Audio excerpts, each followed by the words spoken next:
J'ai été invitée par ma fille Fatima Camara et l'ambassadeur pour les 62 ans de la Côte d'Ivoire pour dire que on a pris de l'âge.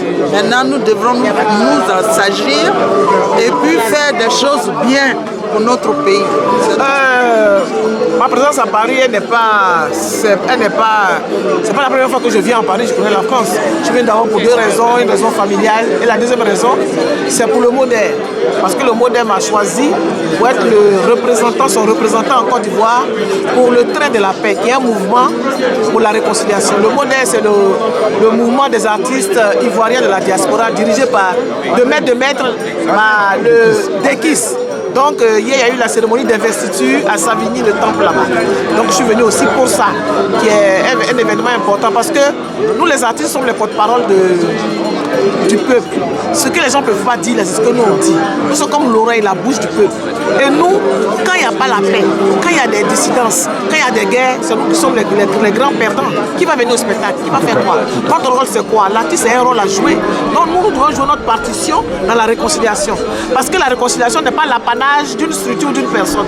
Tout le monde peut faire la réconciliation, chacun à son niveau. Parce qu'il y a des endroits où les artistes peuvent partir, il y a des structures qui ne peuvent pas partir. Parce qu'il y a des zones hostiles. Donc un artiste, dès qu'on le voit, qu'est-ce qui dégage d'abord? La joie. Donc déjà, nous, on peut parler aux gens. Voilà, essayer d'accompagner le gouvernement pour parler aux gens aussi. Aux artistes d'abord qui sont de notre bord, nous les artistes d'abord, nos frères et sœurs qui ne sont pas en Côte d'Ivoire, qui sont ailleurs, pour aller les voir, essayer de les apaiser, pour dire bon, c'est arrivé, mais il faut pardonner, il faut qu'on soit ensemble. Et aller, et notre slogan, le train de la paix, le slogan c'est un pas vers l'autre. Un pas vers l'autre sans exception. Tout ce qui est ivoirien, fils et filles de ce pays, où qu'il soit, il faut qu'on fasse un pas vers lui, qu'il soit artiste ou pas. Donc c'est ça le train de la paix. On va célébrer la fête de l'indépendance avec les Ivoiriens et l'ambassadeur. Parce que je n'ai pas pu être en Côte d'Ivoire. Aujourd'hui j'ai suivi le défilé et tout ça, et vraiment le défilé était très beau. Et je ne souhaite que la paix, vraiment la paix dans mon pays et que la Côte d'Ivoire puisse continuer à prospérer. Ayamé, artiste comédienne ivoirienne, transfuse de la série à succès Ma Famille. Et je suis vice-présidente du MODER, chargée de la promotion des artistes de la diaspora et du MODER. J'ai été également mise comme, nommée comme chargée de la communication et des images du train de la paix pour la Côte d'Ivoire et la cohésion sociale. Un pas vers l'autre. Hier, dimanche, c'était mon investiture. Merci beaucoup. Je souhaite une très bonne fête de l'indépendance à mon pays, la Côte d'Ivoire. Au président, bonne santé à tous les présidents qui sont en Côte d'Ivoire, les anciens présidents, à tous les Ivoiriens, à ma famille et surtout la paix du cœur à tout le monde. Merci, je suis la lionne de la communication. Je suis Akeraim Serge Loba, président d'un mouvement de la société civile qui est TPLP, qui veut dire Tout par le peuple.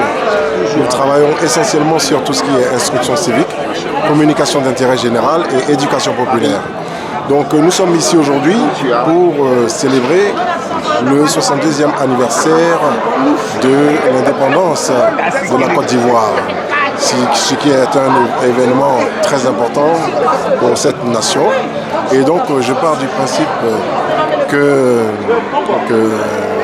tous les Ivoiriens autour de ce thème devraient tous se rassembler en termes de solidarité et de fraternité pour commémorer, célébrer ce jour qui est très important pour la cohésion sociale, cohésion nationale. Je vous remercie.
Excellences, Mesdames et Messieurs les ambassadeurs, Excellences, Monsieur l'ambassadeur consul général de Côte d'Ivoire à Paris, Mesdames et Messieurs la consul honoraire de Côte d'Ivoire en France et à Monaco, distingués invités, Mesdames et Messieurs, chers compatriotes, c'est avec un sentiment de bonheur et de légitime fierté que je voudrais vous souhaiter la cordiale bienvenue dans l'enceinte de l'ambassade de la République de Côte d'Ivoire, notre pays, à l'occasion de la cérémonie marquant le 62e anniversaire de la fête nationale de notre pays.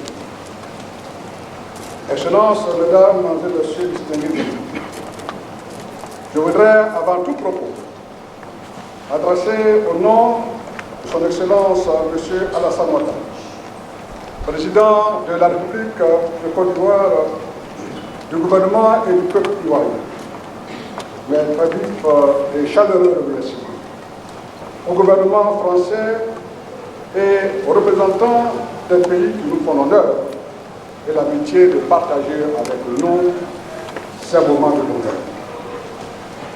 Comme il est de tradition, la Côte d'Ivoire commémore en ce jour du 7 août 2022 son accession à la souveraineté nationale et internationale, acquise de haute lutte sous la conduite éclairée du président ministre Victor Wanyama.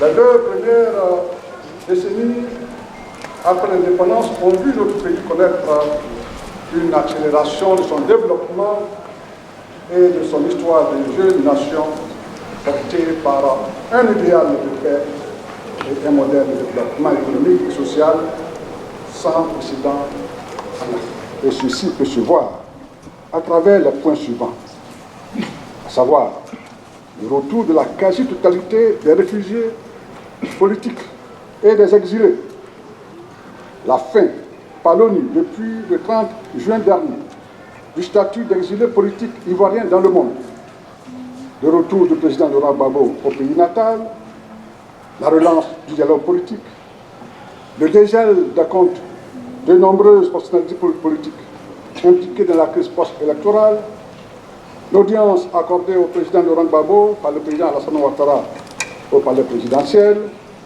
la rencontre au sommet des présidents Henri Konan Bédié, Laurent Gbagbo et Alassane Ouattara il y a quelques semaines, et dans son adresse solennelle à la nation hier, le président de la République a annoncé plusieurs décrets dont la grâce au président Laurent Gbagbo, le dégel de ses comptes bancaires, le paiement intégral de ses émoluments d'anciens présidents de la République. À ces mesures qui vont renforcer la paix et la réconciliation, le président Alassane Ouattara a pris d'autres décrets de grâce au bénéfice du compte amiral Fossigno, Baba Fossigno, et au commandant de gendarmerie Abbé. Malgré la récession économique due à la pandémie de la Covid-19 et à la guerre en Ukraine, pour faire face à la vie chère, le chef de l'État a pris des mesures décisives qui vont soulager nos populations. Il s'agit principalement de l'extension du bénéfice de l'indemnité contributive au logement à l'ensemble des fonctionnaires et agents de l'État, car un tiers d'entre eux n'en bénéficiaient pas jusque-là. De la valorisation de 20 000 francs par mois, de l'indemnité au logement pour l'ensemble des fonctionnaires et agents de l'État, y compris les forces de défense et de sécurité, indemnité restée inchangée depuis 1993 pour les fonctionnaires civils. 3. De la revalorisation de la prime mensuelle de transport restée inchangée depuis 2008 pour tous les fonctionnaires, agents de l'État, y compris les agents de défense et de sécurité. 4. De la revalorisation pour la première fois depuis 1960 de l'allocation familiale qui passe de 2 500 à 7 500 par mois et par enfant pour tous les fonctionnaires et agents de l'État, y compris la force de défense et de sécurité. De l'instauration d'une prime exceptionnelle de fin d'année représentant le tiers du salaire mensuel indicatif de base du mois de décembre à payer début janvier à tous les fonctionnaires et agents de l'État, c'est ce qu'on appelle le 13e mois. Enfin, de la hausse de l'allocation familiale de 5 000 francs par mois et par enfant pour la retraitée de la fonction publique. Ces mesures, malgré la crise que nous connaissons, représentent plusieurs centaines de milliards de francs CFA. Le chef de l'État a en outre recommandé au secteur privé d'étendre toutes ces mesures à leurs travailleurs. Comme vous le voyez, chers compatriotes, la Côte d'Ivoire solidaire est une réalité. Le partage des fruits de la croissance est une réalité exacte avec le chef d'État, le président Alassane Ouattara et son gouvernement dirigé par le Premier ministre Patrick Achi. Je vous invite donc à ovationner très chaleureusement Monsieur le Président de la République, le Premier ministre et les membres du gouvernement. Merci. En affirmant notre fierté au Président de la République, au Premier ministre et à l'ensemble des membres du gouvernement pour l'excellent travail abattu au bénéfice de notre pays, nous nous devons de nous réjouir de l'excellence des relations politiques, économiques, scientifiques, culturelles et militaires entre notre pays, la Côte d'Ivoire, et la France, notre pays hôte. Excellences, Mesdames et Messieurs, honorables invités, la Côte d'Ivoire et la France entretiennent des relations multiformes de coopération dans tous les domaines dont nous nous réjouissons. La visite au mois de mars dernier du Premier ministre chef du gouvernement, M. Patrick Achi, à son homologue français, ainsi qu'à plusieurs ministres du gouvernement français, montre de façon éclatante le dynamisme de ces relations. De leur côté, les opérateurs économiques français sont présents dans notre pays à travers 250 filiales françaises qui génèrent 400 000 emplois. La part des investissements de ces entreprises françaises représente 25% des investissements directs étrangers. Premier partenaire commercial au sein de l'UMOA, la France compte 80% des entreprises européennes en Côte d'Ivoire et réalise ainsi la plus forte implantation des entreprises françaises en Afrique subsaharienne. Elle est le premier bailleur bilatéral de fonds de la Côte d'Ivoire et intervient dans des secteurs essentiels tels que l'eau, le transport, l'éducation, la santé, la justice, etc. Dans ce volet économique, des contrats de désendettement et de développement CDD, qui consistent en la reconversion de la dette remboursée en subvention pour des projets de développement choisis d'un commun accord entre la Côte d'Ivoire et la France permettent la réalisation d'importants projets dans divers secteurs, à savoir l'éducation, la formation et l'emploi, la santé, l'agriculture, le développement de l'environnement, etc., etc. C'est dire que la coopération entre la France et la Côte d'Ivoire est une coopération gagnante au bénéfice des deux pays. Au plan de la coopération universitaire et scientifique, depuis les compagnons de l'aventure 46, venus étudier en France sous la houlette du président Houphouët-Boigny, ce sont des milliers de jeunes élèves que la France accueille dans divers secteurs pour des formations de pointe. Nous devons nous réjouir également de l'excellence de cette coopération scientifique qui permet à la Côte d'Ivoire de former une élite de qualité. Excellences, mesdames et messieurs, distingués invités, la célébration du 62e anniversaire de notre pays se déroule dans un contexte sociopolitique international marqué par des conflits armés et des attaques terroristes qui menacent la sécurité, voire l'existence même des États.